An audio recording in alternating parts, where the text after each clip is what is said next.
Hello, everyone. I'm Alan Wenzel, and I'm here today to talk a little bit about the Select Picks Classic Film Series that will be happening at the Lindo Theater throughout 2025. And I'm here with Ed Finch. Hello. Ed, how you doing? I'm doing great. Having a good holiday period? Oh, yes. I'm looking forward to our new film series. It's a good one, Ed. Let's talk a little bit about what we have coming up for the coming year. We start off with a bang, literally and figuratively speaking, by doing The Untouchables in January. What do you like about that movie, Ed? Well, it's got a lot going for you. First of all, you got Kevin Costner, Sean Connery, Robert DeNiro, some big names, heavy hitters, directed by Brian De Palma. And I don't think we've ever done a film by him This is before. our first Brian De Palma film. Right. Yeah, he directed it. And so, there's a lot there, and it's a really interesting movie. It tells a story that most people our age know because of the old TV series, The Untouchables, back in the day. Right. With Robert Stack. Yeah, right. The FBI special unit that went after the organized crime guys back in the 30s and 40s during Prohibition. And so it's always an interesting part of American history. I don't know how historically accurate the film is. It's highly fictionalized. Let's put it that way. Yes. There's an underpinning of truth to what's going on there. Right. There was a group called the Untouchables. There was a group, and they did fight Al Capone. Yes. In Chicago. You're right. That's right. One of the things I like about this movie, Ed, is filmed on location. There are a lot of Chicago places that people will recognize when they see the movie. It's kind of like Ferris Bueller's Day Off, only a whole little different kind of a movie. But It's kind of fun to see those Chicago locations. Of course, It's all period. So everything looks like the 1930s. And they do a marvelous job of portraying the era and the film. And as you said, Sean Connery and Robert De Niro, Kevin Costner, some really good acting too. Right. Yep. It's a lot of fun. And this year, for the first time that I can think of, we've been doing this. This will be our 15th year, is we've got two films starring Sean Connery, The Untouchables, coming up on January 8th. And then we're doing From Russia with Love in June. So that's the first time we've had two movies in the season with the same lead actor in it. Although we've done it twice this year. Oh, we have Julia Roberts in two also. Julia Roberts. Right. Yeah, she's in Aaron Brockovich in our March film, and then Steel Magnolias in September, our film. Those are both fun movies, and they're different kind of movies. Aaron Brockovich, that's based on a true story. Yes, yeah. It's not highly fictionalized. It really happened. Right. There is a person named Aaron Brockovich, and Julia Roberts plays that person. But that's a really good movie about the exposure of corporate greed and malfeasance and the consequences of what happens when yes. Companies go after the environment in the way in which this one did. Yeah. And then you like Steel Magnolias too. That's one of your favorite movies. That's one of my favorite movies, particularly that scene, Sally Fields at the funeral of her daughter, who was played by Julia Roberts. We were just talking about Julia Roberts, right. Yeah. And she just loses it. And that scene is just, it rips your heart out. Very moving. It's one of those things that I think a lot of people feel like when they've lost a loved one, they just want to, they have rage in them over and above the sense of loss. So that's always a really heart-wrenching scene to watch. And that's one of the things that has marked the Select Picks film series. And we have a wide variety of films, all the way from a film like Steel Magnolias. There's some very moving moments in this movie about the relationships between some women in a small southern town and how close they become and how much a part of each other's lives they become. And then on the other end, you've got James Bond, Sean Connery in a James Bond movie, From Russia with Love. And then, one of the early ones. Yeah. Which I really, I like that movie. That was going to be in June. Yeah, June 4th, From Russia with Love. Yeah. The James Bond movie with Robert Shaw. Yes. Who plays the heavy. And boy, does he do a good job. Oh, yeah. Well, Shaw's a good actor, but yeah, he does in that movie, he does particularly well. Okay, so we've got, by the way, our listeners ought to know that the Select Film Series is the first Wednesday of every month with two exceptions. Right. January 8th instead of the 1st, because the 1st is New Year's Day. And there's usually a whole lot of people that go to other movies that day. So we're doing our Select Picks on January 8th for the month of January. And then July. We're on the 9th. Yeah. We try to avoid the week of the 4th, because that can be a week when summer blockbusters are getting released, and the movie theaters trying to use their screens for the blockbusters. Right. Yeah. Well, let's talk a little bit, Ed. Okay, Untouchables is in January. By the way, the complete schedule for the select picks can be found in 2 different places. One is on the Freepod website, where this will be posted, but you can also go to the Lindo Theater Classic Cinemas website and look for select picks, and you can find our schedule there and the upcoming movies for each month. Yes, and you can also find on our Facebook page, Alan and Ed's Film Club. If you're on Facebook, you can go to Alan and Ed's Film Club and like us, and then we post little snippets about each of the movies in the weeks before we show it. I just posted something today, the second post on Untouchables. So there's always something there, sometimes a little bit of trivia or something that would entice people to come see the movie. So Alan and Ed's Facebook page, Film Club Facebook page, will have the movie coming up each month, and you can go check that out too. Right. So in January, we're doing The Untouchables. We already mentioned Aaron Brockovich in March. Let's talk just for a second about the February movie, Beverly Hills Cop. Hills Cop, 1984. Yeah. Started a whole franchise, because there have been a number of Beverly Hills Cops movies over the years. And there was also a sort of a breakout role for Eddie Murphy. Yes. Yeah, he was. My mind is not. That's all right. It's the holidays. Too much Christmas. Yeah, yes. too much Christmas. Well, Eddie Murphy, of course, he was well known from Saturday Night Live, and he started to get into films when he left that almost weekly comedy series. But this was a breakout role for him. It really made him an international star. And from this movie, he went on to do just a lot of wonderful things. And so, as a matter of fact, Ed, just within the last 6 months, Beverly Hills Cop 4 was released, which was very good, by the way. I haven't had a chance to see it yet. And so here folks get a chance to see the original. Right. From 1984, Beverly Hills Cop. By the way, it won a Golden Globe Award for Best Comedy Film. It did. I didn't realize that. Yeah. Be prepared for a fun time in February when you come see Beverly Hills Cop. I'm looking down our schedule, Ed, and we mentioned a couple, but let's make sure we don't miss any. April, we're doing 16 Candles. What would our listeners appreciate about that movie, do you think? Well, for not our generation, you and I, Alan, but our children, that was one of the movies when they were growing up that was really influential. That generation glommed onto those movies. It's like 16 Candles and Breakfast Club and Ferris Bueller, and it spoke to sort of the zeitgeist of that generation as they went through their high school years and growing up. Yep. John Hughes, who wrote and directed that movie. John Hughes wrote 32 screenplays for 32 different films. And he was kind of known for doing these coming of age stories with, as you said, Ed, spoke to the teenagers of the era, and boy, did they go to see those movies. Yeah. And they've held up well, and they're fun to see now. We did Ferris Bueller a few years back. Yes, yeah. And we're doing, that's a great one, and we're doing 16 Candles. And Molly Ringwald, who just plays this gal whose family forgets her birthday, her 16th birthday.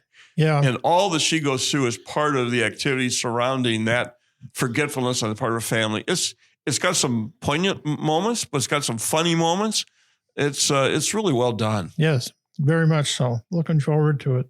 Now in May, we've got a little different kind of a presentation headed your way. If you are a classic film buff, it's an Alfred Hitchcock movie, Dial M for Murder.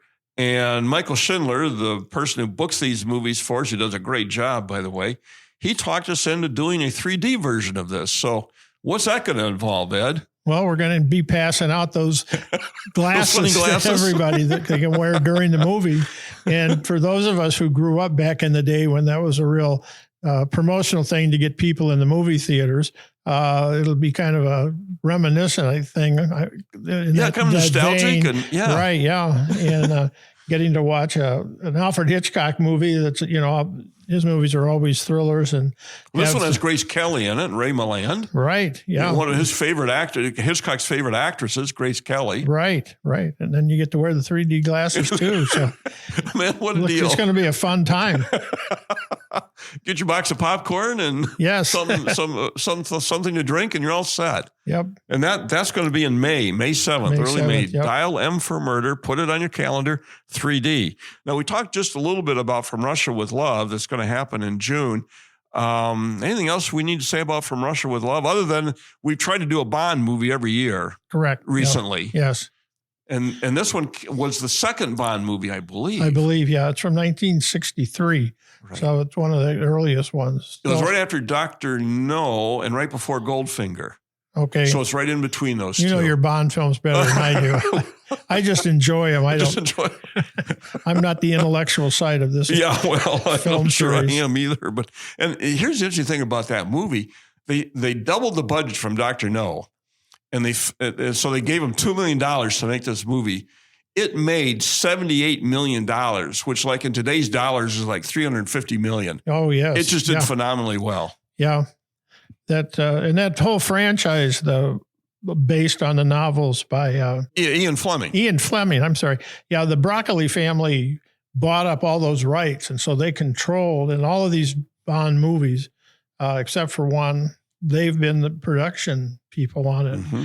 And apparently my son was telling me just Christmas Day, we were talking that they're having trouble getting the next one made because the Broccoli family is demanding they do certain things, and the people that are trying to produce it want to go in a different direction. Oh, sure. But they control the movie rights to all of Ian Fleming's films. They bought them up back when everybody just thought Ian Fleming was just a pulp fiction writer. Yeah, that, right. Wrote these sort of thriller kind of things, but only a narrow market in terms of viewing it. And then it's turned into this franchise that's gone on for what? 60 going on 70 years. Yeah. And Barbara, now the daughter of Albert, is kind of running the show there. And I'm sure she's got some pretty definite ideas on what they'd like to do. But you're right, Ed, they control it. Yes. And they've turned out some good product in the past. So I'd hate to take it away from them and let them go. Let them do it. Yep.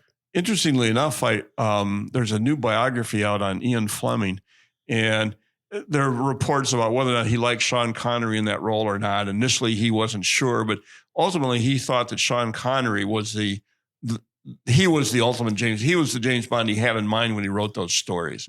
That's interesting. So that's kind of nice to know. Right. That he approved of Sean Connery. Yeah. And as you and I know from doing the other films, because we've done Bond films with different actors playing Bond, people have different opinions. Yes, they do. And those of us who, the first Bond movies we ever saw was all Sean Connery. It's a little hard to let go of him for these new people. But I've come to the conclusion that Bond movies with the different actors is sort of like pizza. There's no such thing as a bad pizza. There's just some that are better than others. Right. Same thing with Bond movies. There's not a bad one, but there's some that are better than others. Yeah. That's well put. Let's leave that at that, Ed. Okay. And you come to the movie and judge for yourself how well you like Sean Connery if you're particularly of the younger generation. But for us older folks, it'll be a treat once again. And then in July, Ed, we do something we haven't done in a while, and that's to show kind of a blockbuster World War II movie. Yes. And we're going to do The Great Escape. The Great Escape, also from 1963. That's right, it is. With Steve McQueen is in it. Steve McQueen is in it. One of his James iconic Gardner parts. is in it. Yes. And it was also the origin for the popular TV series Hogan's Heroes. Oh, yes. The German Americans and British and Canadians in a POW camp run by the Germans during World War II. And it's partially based on a true story. Although they took quite a bit of license with it, but they did. Apparently, the real life incident involved British troops only, British prisoners only. Right. But to make this movie more appealing, they brought in Americans to be part of the prisoner group and part of the breakout group. So to make it more commercial, the story more commercial, I guess. And you get to see Steve McQueen doing all sorts of stunts on motorcycles, which he was a Yeah. motorcycle fanatic and liked to race motorcycles. And so, and that motorcycle stunt he does near the end is still held up as one of the best stunts of all time. yeah, And he does it himself. It's really cool. yeah, Cool stuff. It's a longer movie, but I tell you, it keeps you on the edge of your seat. And just the ensemble acting, Richard Attenborough's in this movie. James Coburn is in this movie. Charles Bronson, Donald Pleasance. They're just a host of familiar faces that carry the story forward and make it a lot of fun. right. Yeah. So that's in July. Look up July 9th. July 9th. In August, now we've done a lot of Westerns over the years, and we found the Westerns are some of the most popular movies that we show. We're doing one that's been on the request list for a while for a number of people. Talk a little bit about The Wild Bunch in August, on August 6th. Well, The Wild Bunch, for some people, is almost the ultimate Western movie. But it tells the story of these basically bad guys back in the Old West who have come to realize that the world in which they had been making their living is gone. Yeah. And that Yep. they're at the end of their careers and maybe their lives. And so they're trying to sort of mentally adjust themselves to this new reality, but at the same time, they can't give up what it is that they've been doing, robbing banks and trains and stuff. Came out in 1969. And we're getting the director's cut, by the way, which is a little bit longer than the original, but it's got some scenes in it that were cut out on the original theatrical version just to make it shorter. So, and those restored scenes help us understand the motivation of why the former partner of one of the bad guys is now coming after him on the side of the law to try to bring him in. Right. Robert Ryan plays the former partner of William Holden, and there was a betrayal. And now Robert Ryan is trying to chase down William Holden. And it gives the motivations for that in those restored scenes. And I don't know, when you watch the original movie, how you could understand, why is this guy chasing him if you hadn't seen those restored scenes? Right, yeah. And this is Ed, you put it very well. It's a bunch of guys trying to adjust to a different world. And there's some really good messages in here about friendship and loyalty and betrayal and even revenge. And the good guys are kind of the bad guys, and the bad guys become the good guys. Yep. It's a really good film. Okay, we've got a couple more to talk about, Ed, before we wrap this up. We've talked a little bit about Steel Magnolias in September. Yep. Come see that one. And then October 1st, that's our spook month, as we call it, the scary month. We're doing a movie by Clint Eastwood called Play Misty for Me. Right, 1971 film.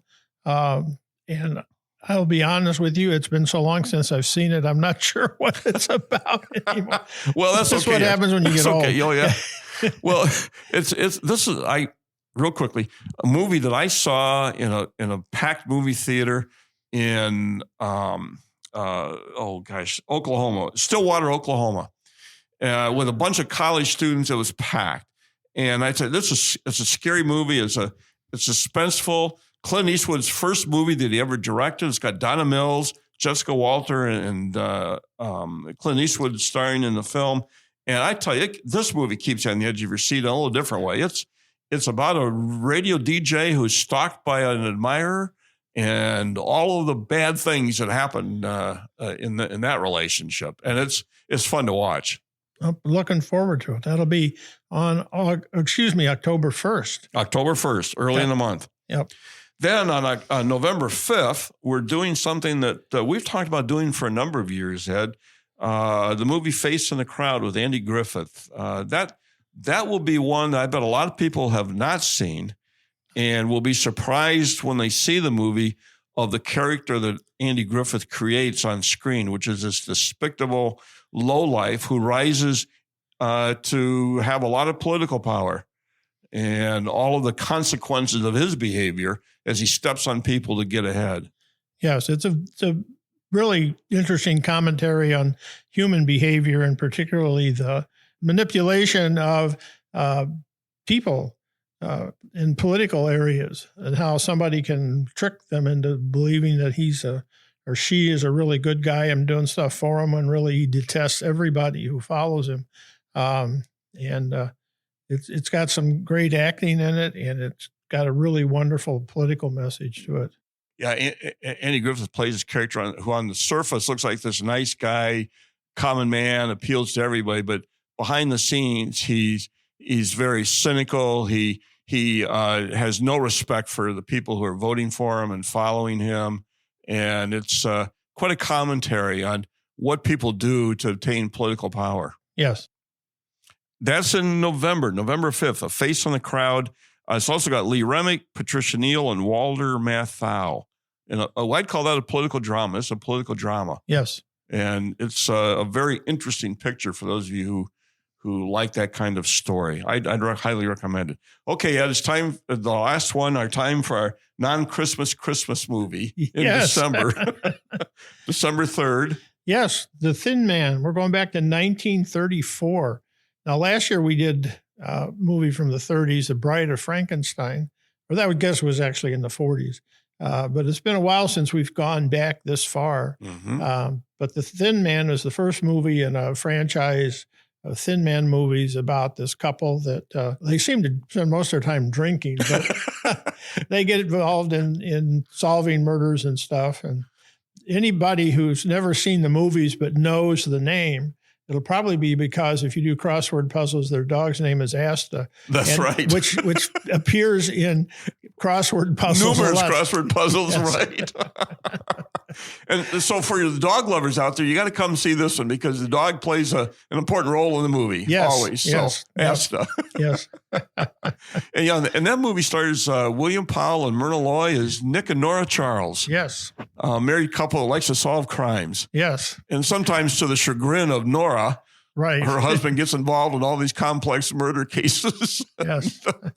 And the thing about this movie is it's set during Christmas. It's not really a gather around the table kind of Christmas movie, but it's set during that time of year. So. Right. Yeah, that's always our criteria is not, for the December film, we don't pick films like White Christmas or any of those. We like to do a film that has a Christmas scene in it in some form or other, but otherwise it's not really connected with Christmas.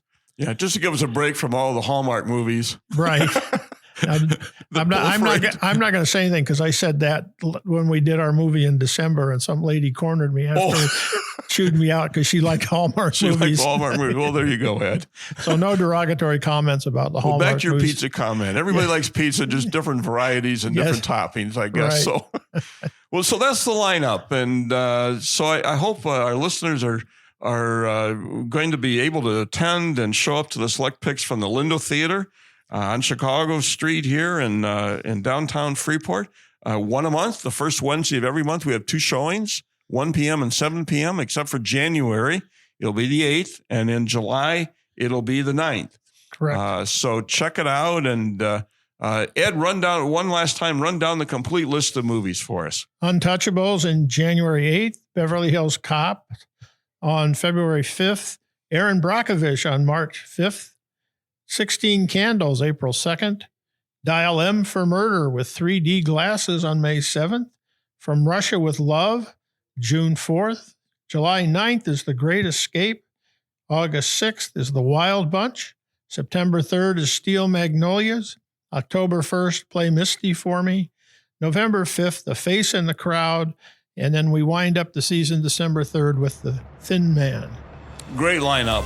Ed, thanks so much for spending some time talking about the movies that we enjoy viewing and showing and discussing with audience members at the Lindo Theater Select Pick Series. Yes, we come see movies on the screen 40 foot high like they were meant to be seen when they were made. That's right. Movies were not made to be watched on a television screen in your living room. They were meant to be in a group on the large screen, full orchestration and sound, and the full picture. It's the only way to see a movie. Exactly. Well, have a good year, everyone. Happy New Year, and we'll see you at the movies.